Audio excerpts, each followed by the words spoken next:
bamboo and shuriken now make sounds when interacted with. So in other words, if you throw shuriken at the bamboo, it makes noise. When the player cuts the bamboo, it makes a sound, and when the bamboo hits the ground, it also makes a sound.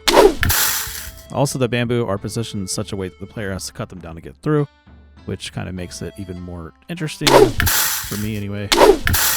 Otherwise, you can't get through here.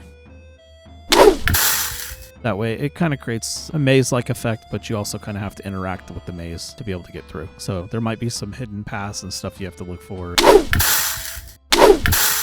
And he can't get through here. And that's it. Follow me for more ninja stuff.